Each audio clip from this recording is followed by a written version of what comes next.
Every year I get this question, especially around tax season or year end. Should I do a Roth conversion this year? And my answer is always the same. Maybe, because Roth conversions are one of the most powerful ways to reduce taxes in retirement. But they're also one of the easiest to get wrong. Do it in the right year, and you could significantly reduce your lifetime taxes. Do it in the wrong year, and you could trigger higher Medicare premiums, spike your tax bracket, or pay more than you needed to. So how do you know if this is the year to make your move? In this video, I'm going to break down exactly how to decide when a Roth conversion makes sense, when it doesn't, and how to figure out the timing that actually works in your favor. Hi, I'm Dan Shevlin, president of 2020 Financial Group, and today we're going to simplify one of the most misunderstood planning tools out there so you can make the most of it without blowing up your plan. If you'd like to see whether a Roth conversion fits into your overall strategy, book a time with me using the link below. Let's dive in. What is a Roth conversion? In plain English, let's take the jargon out of it for a second. A Roth conversion is simply moving money from a tax-deferred retirement account, like a traditional IRA or a 401k, into a Roth IRA, where it has the potential to grow and can be withdrawn tax-free in the future. But here's the catch. When you do a Roth conversion, the amount you move in is treated like income for that year. So if you convert $50,000 from your IRA into a Roth IRA, you'll owe income taxes on that $50,000 this year. Why would anyone do that? Because while it creates a short-term tax bill, it can significantly reduce your tax burden in the future. Here's what you gain with a Roth IRA. Tax-free growth. Once the money's in the Roth, you never owe tax on it again, even on the gains. There's no RMDs. Roth IRAs don't force withdrawals at age 73 like traditional IRAs do. Flexibility. You can withdraw your contributions at any time, tax and penalty free.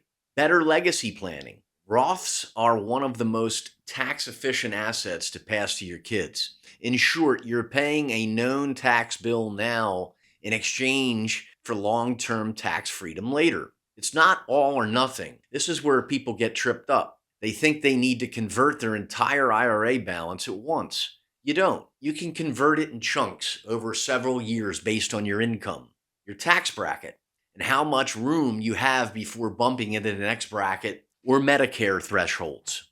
It's not about going all in. It's about being strategic. Think of it like this. Imagine your IRA is a growing snowball, except it's packed with taxes you'll owe later.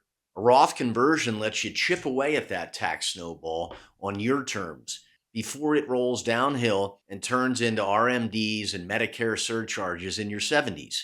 And if you do it right, it could mean money saved in taxes. There's more flexibility in retirement income and a cleaner legacy for your family. Number two, when does a Roth conversion make sense? So if doing a Roth conversion creates a tax bill now, why would you want to do that?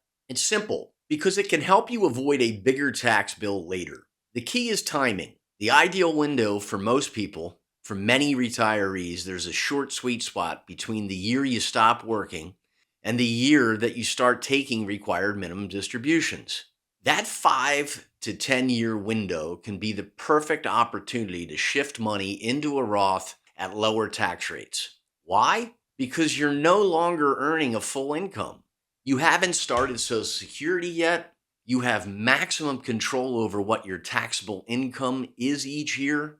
During this window, you can do partial Roth conversions, say 30K, 50, or even 70K a year, and still stay in a low or moderate tax bracket. An example, I had a client retired at 62, no pension, hadn't claimed Social Security yet.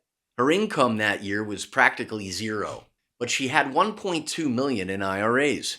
So we started converting $60,000 a year into her Roth while keeping her under the 22% tax bracket. She paid the taxes out of a joint savings account, not from the IRA, so 100% of the converted amount went into the Roth to grow tax-free. By the time she turned 73, she had cut her RMDs in half, built a six-figure Roth, and lowered her future Medicare premiums. That's what smart planning looks like. Other great times to convert outside the early retirement window. There are still a few situations where a conversion can make sense. You just left a high income job and expect a temporary dip in your earnings. You had large deductions this year, like charitable giving or medical expenses. You sold a property, but had offsetting losses elsewhere.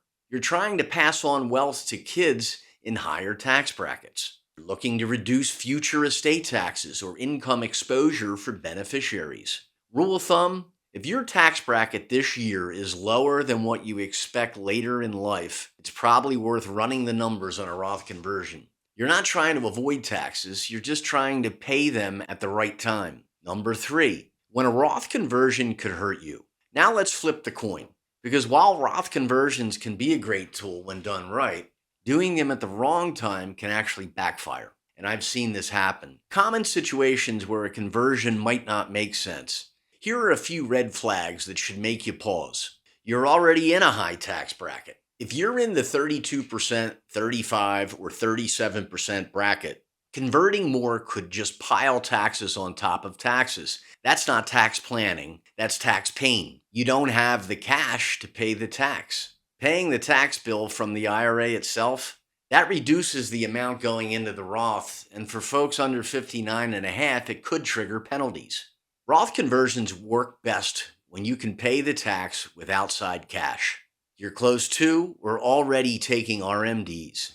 Once RMDs start at 73, you have less flexibility. You can't convert RMDs, and any conversion would be on top of your required withdrawals, likely spiking your tax bill.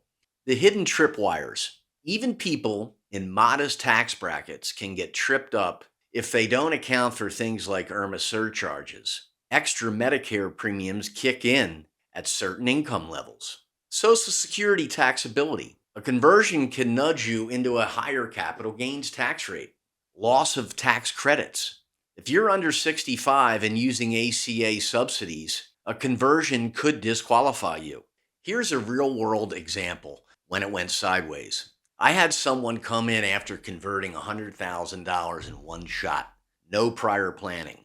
Just heard it was a good idea. What happened? Their taxable income shot up. They went from the 22% bracket to the 32% bracket. They lost their ACA health credits, triggered IRMAA penalties, and ended up with $30,000 plus tax bill they weren't ready for. And the worst part, they didn't even need the money. They meant well, but the execution was off. There was no game plan. Bottom line, a Roth conversion is a tool. It's not one-size-fits-all solution. If you do it strategically, it can reduce your taxes and increase your flexibility. If you do it blindly, it can cost you far more than you gain. Number 4, how to know if this year is right. Ask yourself these 5 questions. Am I in a lower tax bracket than I expect to be later? If the answer is yes, now may be the opportunity. Number 2, do I have room in my bracket? You can convert up to the top of your current bracket without spilling into the next one. Number 3, can I pay the tax bill from non-retirement funds? That's ideal. It keeps more in the Roth to grow tax-free.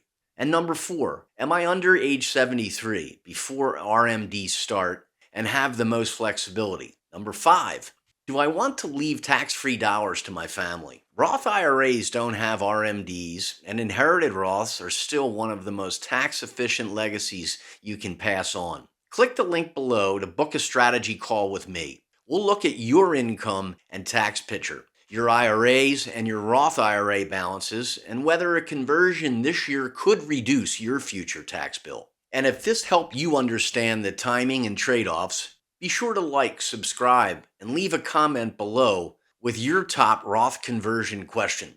Thanks for watching. I'm Dan Shevlin, and I'll see you in the next one.